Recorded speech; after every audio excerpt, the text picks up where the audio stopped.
आप इनसे सवाल पूछिए, कृपया शांत रहिए। आप बताइए 70 साल में आपने क्या किया है? ये हमसे 70 साल का हिसाब मांगने वालों, जो सरकार अपना चलाया हुआ 2000 का नोट 7 साल नहीं चला सकी, वो हमसे 70 साल का हिसाब मांगती है। सरकार ने नोटबंदी लगाकर देश की आम जनता की पूंजी छीन ली, पेपर लीक करवा करके युवाओं की आंखों से नौकरी के सपने छीन लिए, अग्निवीर लाकर देश के जवानों की उम्मीदें छीन ली, बुलडोजर लगाकर लोगों के आशियाने छीन लिए, महंगाई लाकर देश की जनता की थाली से निवाले छीन लिए और नारा लगाया कि हम तो सेवक हैं, 18-18 घंटे काम करते हैं। इन्हीं लोगों के लिए किसी ने शेर कहा है कि जो सच और झूठ में दूरी है वो दूरी समझते हैं, सियासी हाकिमों की हम भी मजबूरी समझते हैं, वो अपना हक समझते हैं निवाला छीन लेने को, डकैती को बहुत से लोग मजदूरी समझते हैं। हमें पता है कि कैसी मजदूरी की जा रही है। एक तरफ तो इस बजट में पीएम आवास योजना के तहत 3 करोड़ अतिरिक्त मकान देने की घोषणा है और दूसरी तरफ लखनऊ के अकबर नगर में 1280 वो मकान हैं जिन्हें रिवर फ्रंट बनाने के नाम पे बुलडोजर से जमींदोज कर दिया गया। लोग चीखते रहे, बच्चे बिलखते रहे, वसुधैव कुटुंबकम का नारा लगाने वाली सरकार इंसानों के घरौंदे उजाड़ कर जश्न मना रही है। सभापति महोदय, मेरा बहुत भावुकता के साथ देश के प्रधानमंत्री से सवाल है कि इन उजड़ते हुए मकानों और बेघर होते हुए घरों को देख करके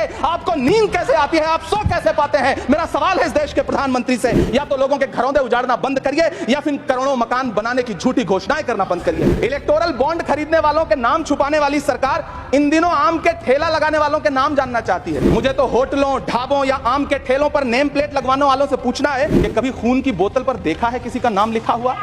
मुझे पूछना है कि क्या कोरोना के दौरान अपनी उखड़ती हुई सांसों के लिए ऑक्सीजन तलाशने वाले किसी इंसान ने ऑक्सीजन लाने वाले किसी इंसान से पूछा था कि ऑक्सीजन लाने वाला इंसान है? अपने शीश महलों में बैठे हुए सरकार के सांसद और मंत्री कह रहे हैं कि महंगाई कम हो रही है। संसद की कैंटीन से बाहर निकल करके एक चाय का कप खरीदिए, तब समझ में आएगा कि महंगाई कम हो रही है या बढ़ रही है। किसी एक दिन अपनी किसी मजदूर की तरह अपनी दिन भर की दिहाड़ी लेकर के बाजार जाइए और अपने बच्चों के लिए राशन खरीदिए, तब पता चलेगा कि महंगाई कम हो रही है या नहीं हो रही है। यहाँ बैठ करके बड़ी बड़ी बातें करना आसान है। ये चूनर धानी भूल जाते, ये पुरवा की रवानी भूल जाते, जो आकर 4 दिन गांव में रहते तो सारी लंतरानी भूल जाते।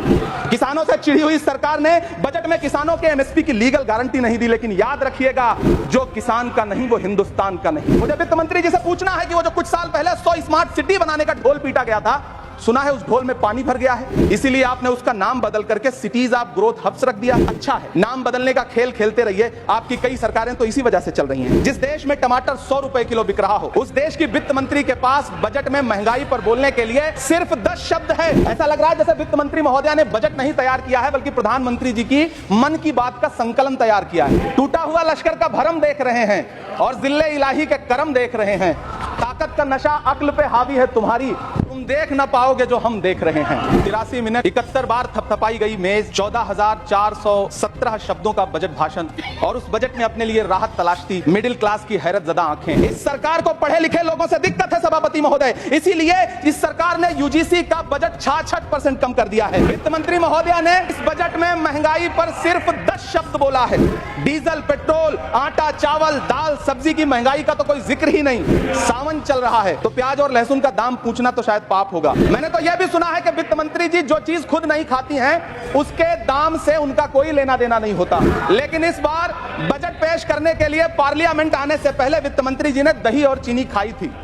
अब तो उनसे यह पूछा जा ही सकता है कि उन्हें दही, दूध और चीनी का रेट तो इन दिनों पता ही होगा। क्या उसे सस्ता करवाएंगी या नहीं सस्ता करवाएंगी? अगर पता है तो कृपया सस्ता करवाइए, क्योंकि इसी चीनी ने अमेठी में एक मंत्री महोदया का राजनीतिक कैरियर कड़वा कर दिया। इस बजट बैसाखी पर टिकी हुई सरकार का कुर्सी बचाओ बजट है। इस बजट में राज्यों के साथ, किसानों के साथ, नौजवानों के साथ, महिलाओं के साथ, देश के मिडिल क्लास के साथ अन्याय किया गया है, और इस अन्याय का खामियाजा आपको महाराष्ट्र, हरियाणा और झारखंड के चुनाव में भुगतना पड़ेगा। इलेक्टोरल बॉन्ड खरीदने वालों के नाम छुपाने वाली सरकार इन दिनों आम के ठेला लगाने वालों के नाम जानना चाहती है। मुझे तो होटलों, ढाबों या आम के ठेलों पर नेम प्लेट लगवाने वालों से पूछना है कि कभी खून की बोतल पर देखा है किसी का नाम लिखा हुआ?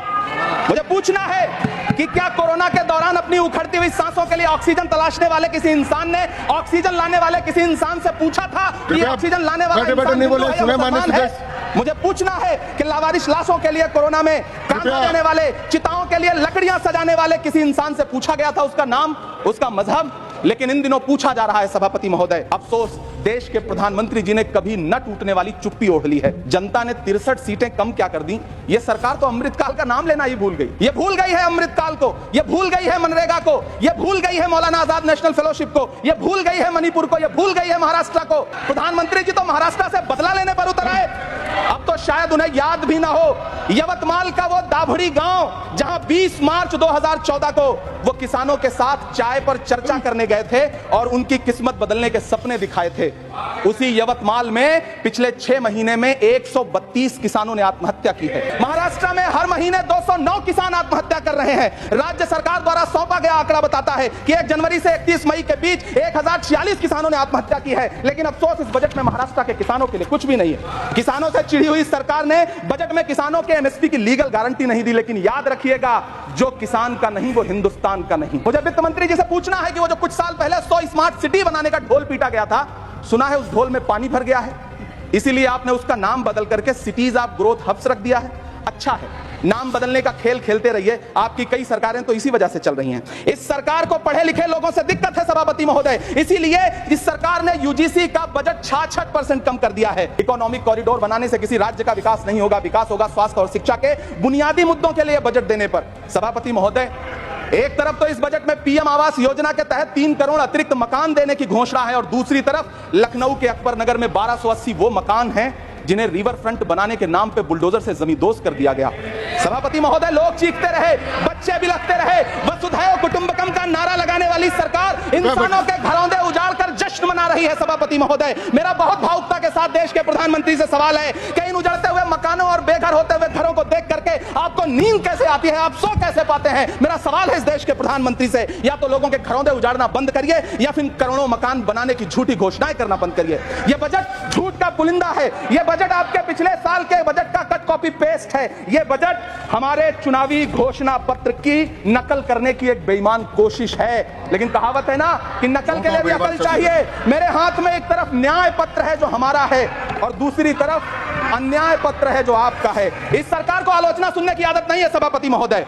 जब आप इनसे सवाल पूछिए तो ये कहते हैं कि आप बताइए 70 साल में आपने क्या किया है। मैं तो इस सदन में कहना चाहता हूं सभापति महोदय कि हमसे 70 साल का हिसाब मांगने वालों, जो सरकार अपना चलाया हुआ 2000 का नोट 7 साल नहीं चला सकी, वो हमसे 70 साल का हिसाब मांगती है। ये बजट बैसाखी पर टिकी हुई सरकार का कुर्सी बचाओ बजट है। इस बजट में राज्यों के साथ, किसानों के साथ, नौजवानों के साथ, महिलाओं के साथ, देश के मिडिल क्लास के साथ अन्याय किया गया है और इस अन्याय का खामियाजा